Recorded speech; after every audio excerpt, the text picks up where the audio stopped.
Have you ever lived in an abandoned weed growery that got raided by the CIA and 13 people died? Well, if you haven't, do you guys want to hear my story of me living in that? That was kind of a crazy, beginning, but I'm like not bullshitting with you. That actually, legitimately happened, and that was my 16, my junior year of high school.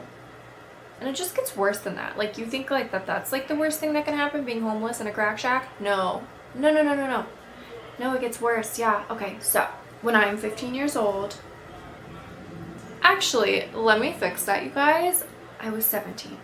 Okay, sorry. When I was 16 years old, after staying in a group home for a couple months, I came back over to live with my mom and her boyfriend. And by the way, also, I hope this is focused on me. You better be focused. By the way, I hated this ex-boyfriend. He always gave me the heebie-jeebies. There was something weird about him. The first time that we ever moved into his home, I opened the TV, and by the way, this TV was in his kid's playroom, but I opened the TV, I turned it on, and obviously his 3-year-old, 4-year-old doesn't know how to use the remote control, so she won't understand. But there's just all these porn channels in the TV, all these. This guy is buying porn channels on cable. Who the fuck does this? Anyways, I didn't like this guy. I had a bad feeling about him, and I became a really bad alcoholic when I was 14 years old. I was drinking every single night, drinking myself to sleep. I would drink and I would throw up in my sleep, wake up in it, and just repeat. It was really bad. So I was kind of drowning myself because my dad just left as well. So that's it was the cherry on top. My stepdad, who I grew up with in my life, we moved to California without him, and then I moved back in with him in Virginia, then he kicked me out, and then he never spoke to me again. So I was your girl was really overcoming some rough shit. So Mrs. Heaven was an alcoholic, or abusing alcohol, and I lived with them. So I go to a group home eventually because I just, yeah, there's a lot. I go to a group home twice in the span of up till we're living on a ranch in the middle of nowhere, kind of. But it's not in the middle of nowhere. It's about 15 minutes away from the city. So that's not bad. But we're living there after the group home. And the boyfriend, my mom's boyfriend, he's getting fed up. My mom's abusing alcohol like crazy. I'm sober at this point.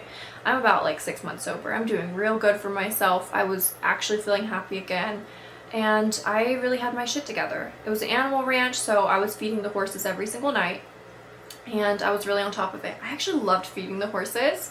I would go outside and take the ATV to the hay barn. I would load this heavy ass hay bale. If you guys have ever lifted a hay bale, it's no joke, but literally I would take the ATV, back it up in front of the barn, drag that hay bale out. You would get I forgot what it was called, but you would hook it, pull it up, and then it would be slanted onto the ATV like this, and then you would grab it from the bottom, lift, and then push, and twist it onto the ATV. And it's hundreds. The hay bales are hundreds of pounds, but I loved doing that shit. I really loved my life at this point. It was pretty good. I had no cell phone. I was just out of touch with the real world, and it was I was having some crazy spiritual psychosis at the same time. I was really getting in touch with nature, and I was really into tarot. Very spiritual. So my mom's deep in alcoholism, and he's fed up, and he's cheating, by the way. Something's up. They're fighting all the time, and he's pulling a gun on himself, threatening himself all the time. They're just always fighting. I'm not witnessing this, by the way, but I have a fucking hunch, right? It's dude, it's tense. This guy's a weird piece of shit. He's all angry in the car, digging in his ear. He's bleeding. You're so gross, dude. He moves out, and it's his home. He owns that home, and he presents us with a beautiful eviction notice. Yeah, so all of a sudden some guy's hey, your dog's running away, trying to lure us outside the house. And my mom's don't open it, don't go, don't feed that attention, stay away from the windows, hide. And it's a guy literally giving us an eviction notice. Okay, we're getting evicted, and we have 500 animals. There's so many animals. It's a whole ranch, and he's not going to take care of them properly, and my mom loves her animals. So what do? My mom knows some people. She knows a lot of people actually, and they own land. Yeah, they own land, but at what cost? Yeah, it's land with a shoebox on it. A shoebox of a home. It's a shack. It's a trailer home that's abandoned because the CIA a couple years ago came through and raided it. Raided all the illegal weed groweries in that city, and 13 people died. So, I hear about this land. I'm like, okay, let's see the house. So we pull up to the beautiful middle of nowhere. We drive 2 hours into the mountains, and I see the shack. It's literally like my bedroom, you guys. You know, like, what's that movie where it's like these series of unfortunate events? The house on the water. Well, my bedroom in that shack was like built onto the trailer house, but it was like off a little like cliffish thing, and it was like 4 wooden poles holding up like a room, a bedroom, and it was like the wind would blow and you'd be like shaking a little bit. Also, the window in my bedroom was literally like a plank of wood, a sheet of glass, and when the wind would like blow, it would like shake, and I can't even tell you guys the noise. It was like brrr, like it sounded like the glass was gonna shatter. Wow. So anyways, we see it and we're like, all right, that's nice. So we pull up and there's like bees everywhere. I'm like, oh my fucking god. So I see a lot of bees out there. So we get closer to the house, and like as we get closer, like there's like more and more bees. I'm talking like everywhere you look there's a bee. And we go towards the house, and it's like the bee noise is like getting louder. And you go in the house, and there the house, there's a fucking Africanized killer beehive in the ceiling. In the ceiling, babe. In the ceiling of like the weird. So let me paint it out for you guys. The shack was like a shoebox, right? And then there was just a little like square bedroom connected to it, which was my bedroom. So the shack starts like this. There's this weird small square of a room right here. So you have to go outside, and then you go around, and then now you're in the largest part of the house. And in the largest part of the house is just this huge open space. It looks like a school. It's school ceilings. You know how the ceilings, you can like push them up and move them out of the way? That's where the bees were. It was in one of the, oh, I'm like getting gross. I'll talk about this. It's like you like push it and move one of the like ceilings, and you look inside, you stick your head in there, and there's a big ass beehive at the end of it. What they do is they come out of the hive and they would like push themselves out of the cracks. Then you have that big space, and then through that big space you can enter.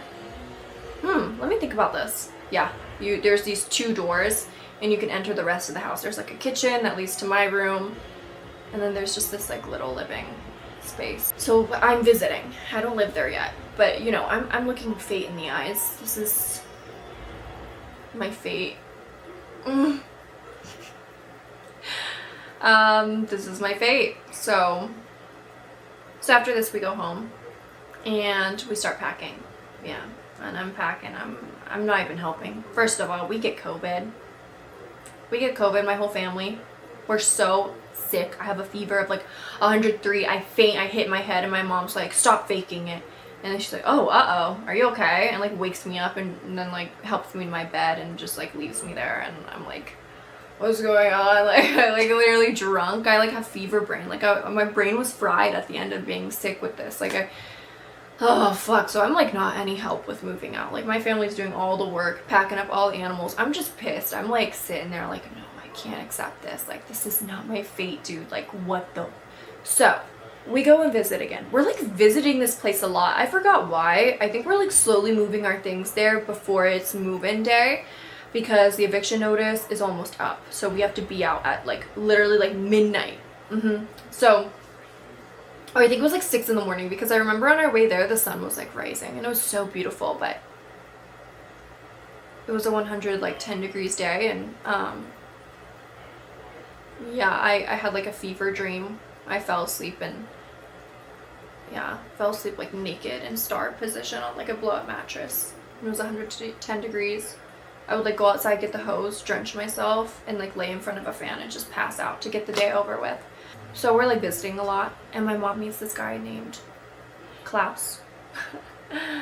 His name is very close to that. Some like country ass name. Klaus. He's so in love with my mom. He thinks she's like so hot.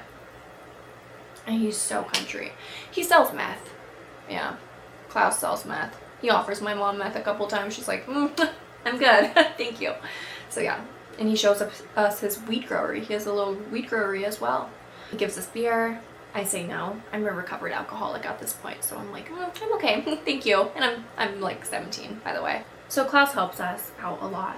He comes over and he helps my mom set up like the animal pens, because she has like, she's bringing like 5 horses, like 7 goats, like 10 cats, 5 dogs. We have a pit bull that has puppies. There's alpacas or like llamas. I don't know. We had an alpaca. His name was James Dean, and don't even get me started on James Dean. He loved to run away because there was an alpaca farm down the street, and he would run away and go to it. And I would miss school because we'd have to go get James Dean, loop him up, and drag him all the way back to the fucking property. I'd be sitting in the back of an open truck, like holding on, trying to pull him. Oh my god. I'm like, pass me a beer. I don't even drink. Anyways. Yeah, Claude helps us out. All the animal pens are prepared, and it's moving day. Yeah, it's moving day. We call everybody like we can, and my mom like gets every hookup she can, gets every trailer she can, and by the way, my mom doesn't have credit, so she's relying on anybody because there's no credit for us to get an apartment or a property or a loan, and she's in debt. It's just, it's like literally we're pulling an all-nighter. Everyone's drinking Monster, everyone's drinking energy drinks, coffee, and we're just staying up all night because I don't know why we waited for such last minute to move all the animals, but I think that was the only day that we could get a trailer. It's a mess. It's a mess. Like, you're getting yelled at. Like, it feels like boot camp. It literally feels like boot camp. Like, nothing you can do is enough. I only had so much strength. I can only help out so much, you know, but it's like, you're not doing enough. Like, heaven! Like, just, oh my gosh. So, moving day, we get all those animals up, and the sun is rising, and my mom's freaking out because the police are gonna come, and we're about to get, like, physically evicted, and we're out before the eviction hits. And we move in. We don't have water for a couple days. Guys, it's so funny. I have like a video of me outside, like in a crop top, like you can see like the crack shack in the back, and I like posted this on my Snapchat. I'm like looking sexy, like with the wind in my with the wind in my hair. Because I wanted the guy at school to be like, oh, like, there she is, she looks good. But I had like teen acne. I had like 15 piercings. I had a septum piercing, double piercing on my noses, both sides double piercings. I had a smiley piercing, under the tongue piercing. Yeah, I had a lot of piercings. Plucked my eyebrows to a freaking thread. Like, oh, it was just all rough. And I'm just trying to be like hot on Snapchat. Like, yeah, ignore the like shack in the back. I know it's falling apart and you can see the black mold on the outside, but it's okay. And by the way, you guys, I'm being humorous, okay? Oh, is my camera getting hot? It was not this humorous. It was very scary, very terrifying. I have like trauma nightmares of it, not being able to lock the door. The door, by the way, the door to the front house, it was like, there was like a crack. Let me try to remember this. It was like crooked. Like the front door didn't like fully shut. There were lots of ways to get into the house. It wasn't secured. You couldn't really lock anything. So on day 1 of moving in, I get dive bombed by the Africanized killer bees. Let me see if I can find a little ticky-tacky on these Africanized killer bees, just give you a little idea. Killer bees were created in a Brazilian laboratory in 1957. So they crossbred a bunch of Brazilian queen bees with a bunch of something drones. Yeah, they're made in a lab. They're made in a lab. Okay. Okay. So I got dive bombed. Basically, these bees, if they smell that you hurt one of their friends, if you step on one, they do this thing where they dive bomb. They just drop out of the sky and they like pss, pss, pss, with their stingers. Oh my god, you guys, I'm like watching videos. It's terrifying. Like, they will swarm you if you step on one of their friends, and they will just like be coming at all angles. You can get in your car and they're following you in. I'm literally feeling like stings right now. It's crazy. So the Africanized killer bees go to sleep at night. They like calm down and they're not there anymore. And you can literally go and look at their hive and see them all just quietly buzzing. And you hear it. You would hear buzzing 24/7. Literally psychological terror. Wow. So finally we have working water. So we visit Klaus's trailer. He has 2. So he's like, you guys can move into one of these trailers. Let me show you guys the pics. Here we go.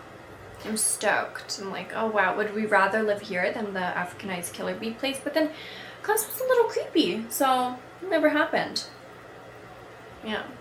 And also the meth was a big one.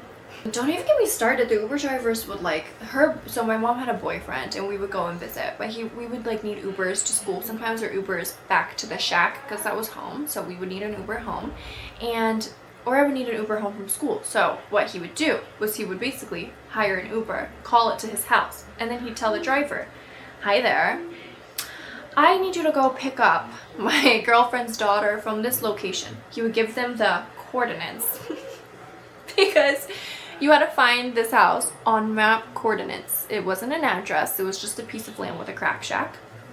And yeah, so he would basically give them like literally $200 to go out there and get us. And I had an Uber driver pick me up one time, looked at me and he said, you know, when I started like coming into the area, like I wasn't sure if this would, like, I got lost and I was really, you know, I wasn't sure if I would make it out of here. Me too, buddy. Me too. Like, not even gonna lie to you, this place is the most redneck place ever. Like, it's very redneck. I felt like so in tune with Lana Del Rey. I fell in love with Lana Del Rey at this point in my life. I'm not even joking, you guys. Felt like I worked too hard on myself. I mean, I was a recovered addict. I literally recovered from doing like things like fentanyl and pills and being an alcoholic for like 4-ish years. So I really tore myself out of a dark place, and I was so beautifully in touch with myself, and I was just getting to a place of just such inner peace. I mean, you couldn't get a fight out of me. I was very calm and soft-spoken, and just I lost my ego a lot. Not entirely, because I don't think I've ever not had my ego, but I lost my ego a lot, and I was at this place of just peace. And then it really sucked because I was like, dang, I just feel like I'm in this position of something fucking up so much of my peace, and I worked so hard to like gain that peace, you know, but I kept it for the most part, and I stayed happy, and I was so happy when we got out of there. I was just very in touch. I also want to touch base on this one topic. I was very in tune with my spirituality, and your girl liked to indulge in a little at this point. A lot of at this point. Me and my sister. There was a trailer on the property, right? And we walk in, baby, it is filled with trash bags, filled to the brim of, guess what? Yeah, what they abandoned. Yeah. And there was this weird sign on the door that said like, warning, do not enter, like explosives. That fire is hot, I guess. I'm just kidding. It was not fire. It was not fire. It was like, we called it literally, the name of the city, Za. Like, my sister, I'd be like, oh, you got some stuff? She'd be like, no, this is blank Za. Like, oh, I'm okay. And I know that's so cringe. I know that people who actually indulge in that to this day are probably like, yeah, that's like, no. But I don't know. Don't even get me started on the actual like abuse that took place though. I remember one time, I won't say who, but somebody that I lived with dragged me by the hair outside into the cement, smashed my head into the cement, went into the home, grabbed my face wash, and just poured it out all over the ground. There was nowhere for me to run. By the way, at some point, y'all, my cell phone got taken away, and I lived on this in this shack with no cell phone for months. My school caught on because I had a teacher that was basically my mother at some point. She was like my everything. She got me through this all. I would go to her and I would rant and talk, and she'd be like, oh, don't worry, Heaven, you're gonna make it out of this. You are so intelligent. You're gonna do great things. You know, she really pushed me for the better. And my school ended up giving me like a little Wi-Fi router that I could like bring in my backpack, and they basically, my iPad got restricted, so I had like full access to whatever I needed and whatever I wanted. Eventually my mom meets one of her boyfriends and he buys her a new car and he gets us the hell out of there eventually. It's really fuzzy. I feel like I explained most of it. We then moved into a beautiful property in San Diego area, and God, I was so happy. And then I got kicked out like 6 months into living there. I can't win, but I'm happy now. So that, you guys, is my story of living in a crack shack. Yeah. So I literally like am gonna have to edit the out of this because I like zone off in 50 different parts because it's like quite dramatic. And is it dark outside? Oh my god, it's dark outside. I'm pretty sure it was light when I started. But yeah, I love you guys so much, and I hope that this isn't boring. I'm about to edit it. I promised I would post something, and hopefully you guys want to know more about my really fucked up, crazy goddamn life. This isn't even the craziest thing. Okay? So yeah, I love you guys. And hopefully I will be posting more, and if I hate the way I look, this is not going up.